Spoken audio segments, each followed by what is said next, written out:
Hey, what's up guys, MKBHD here. Okay, so Huawei was in a really odd place in 2019, being banned in the US. I did an entire video about their situation.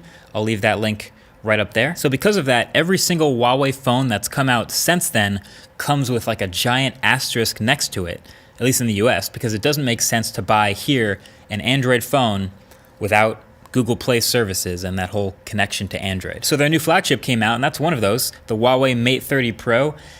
And I bought one, but I didn't really get to use it too much until now. And it turns out this is a really, really nice piece of hardware, one of my favorites of the year.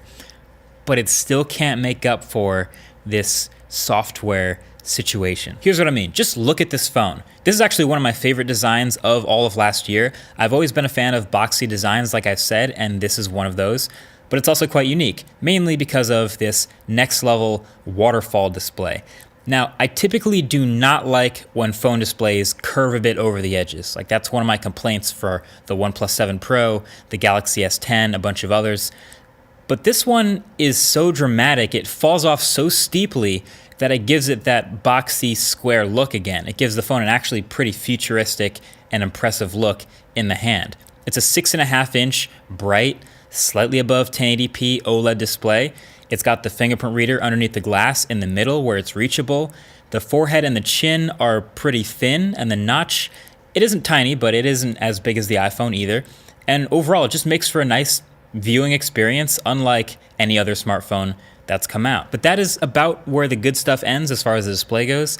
And then you start to notice the quirks as far as the quirks and features. First of all, there is light fall off on both edges. It's kind of hard to capture exactly what it looks like on camera because the light still coming from the OLED seems to fill that in. But looking at it in person, both sides of the phone have this darker edge to them. And then the screen curves so far back onto the side of the phone that it is the side of the phone. Like, it actually is legitimately half of the side, and it's pushed that red power button all the way to almost the back of the phone. It's like really offset from the center line.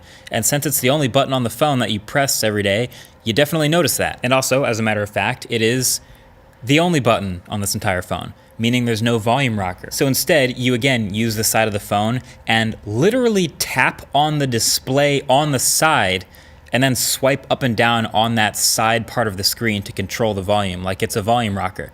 And then of course you get the feeling of that haptic motor clicking as you swipe, and you can do it wherever you want, on the top half of the left or the right side of the phone. It is really cool, and it feels like a futuristic solution to the problem, but the more times you use it, the more times it fails or takes you 2 or 3 times to activate it, and then the more you just wish you had a regular set of buttons. But the rest of this hardware is pretty excellent though. It's not too big of a phone despite the huge screen size, and it feels solid and weighty in the hand. That's Gorilla Glass 6 in case you're wondering, since screen protectors are probably not very protective on this phone.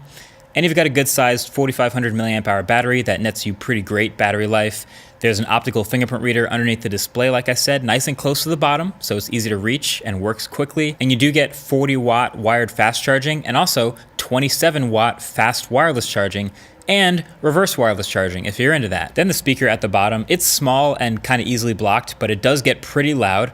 And the whole phone is IP68 water resistant, and you even get an IR blaster at the top. Remember these from back in the day? You could program them to turn your TV on and off, or just troll other nearby people and turn their TVs on and off. Really about the only cons I can come up with for this phone's hardware are nitpicks.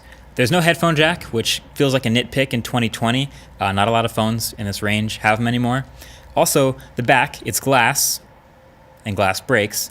But also, that camera bump is not small, and it sticks out the back of the phone a little bit in a way that like catches a lot of lint because it's a sharp edge, and it's hard to get the dust from around the circle if you put it in your pocket even once. The expandable storage is via a proprietary nano memory card, so it's not a micro SD card slot. It is technically expandable storage, but you might not be able to use the one you currently have lying around. And also no high refresh rate on the display.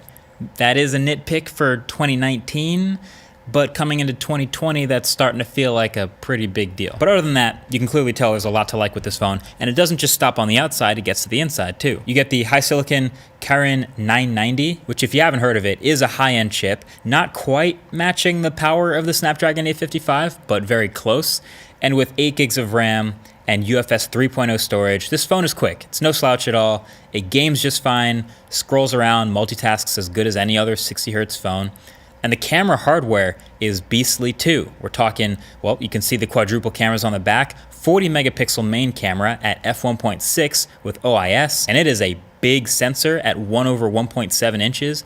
And you also have an 8 megapixel 3x telephoto with OIS and a 40 megapixel ultra wide at f1.8. And it's an even bigger sensor than the main camera at 1/1.54 inches. And then that fourth sensor is a 3D time of flight camera plus the dual LED flash. In my opinion, now that I've actually gotten to use this more, the ultra wide, best technical performance of any ultra wide that I've seen in any smartphone camera. It's not the best camera quality still, it's kind of weird with the colors, but technically speaking, very impressive ultra wide. The sensor is so big that I find myself just switching to the ultra wide and shooting with it all the time. It's not super fisheye wide, and then you can still get up close and be near subjects and get a naturally blurred bokeh without needing portrait mode. Skin tones and overall color were a little weird. I think they could use some work. Dynamic range was good though, focus was on point, and of course all those pixels give you a lot of detail that most secondary cameras are not exactly crushing. So the primary camera is good, but the ultra wide was fun. So this phone is clearly capable of doing pretty great things.